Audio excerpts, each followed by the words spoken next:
DG মহোদয় গিয়েছিলেন এবং তারা যখন ডিজি মহোদয় এবং বিএসটি এর পুরো টিম যখন ভিজিট করেছে এবং তারা খুব গর্বের সাথে কিন্তু ইন্টারভিউ দিয়েছে। আপনারা সমস্ত টেলিভিশন মিডিয়া সোশ্যাল মিডিয়াতে দেখেছেন যে বাংলাদেশের কোনো skin care cosmetics company visit করে দেখলাম যে কোম্পানি যে এত সুন্দর হতে পারে, ফ্যাক্টরি যে এত সুন্দর হতে পারে এবং এত পরিচ্ছন্ন, এত সুন্দর এবং এত ভালো ইনগ্রেডিয়েন্ট দিয়ে পণ্য তৈরি করতে পারে, এটা সত্যি খুব গর্বের বিষয়। ধন্যবাদ বিএসটিআই কে, তারা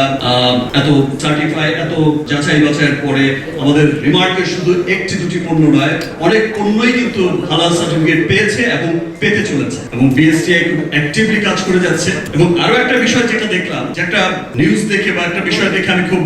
বিস্মিত হয়েছি যে 34টি পণ্য, আমদানিকৃত পণ্য, যেটা পরীক্ষা নিরীক্ষা করে কিন্তু বিএসটিআই দেখেছিল, আমি যেটা দেখলাম যে তার অধিকাংশ পণ্যই কিন্তু দেখা গেছে যে ভেজাল পণ্য। আমদানিকৃত পণ্য 34টি, আমরা যেগুলো খুব দামি দামি কসমেটিক্স, দামি দামি স্কিন কেয়ার আমরা হচ্ছে বিদেশি বড় বড় ব্র্যান্ড থেকে কিনি, সেই সমস্ত আমদানিকৃত 34টির মধ্যে অধিকাংশই ছিল ভেজাল এবং নকল, যেগুলো আমরা অনেক দাম দিয়ে হয়তো অনেক মানুষ কিনছে, কিন্তু তিনি অনেক দাম দিয়েই তার ক্ষতি কিনে নিয়ে আসলো বা কিনে নিয়ে আসছে।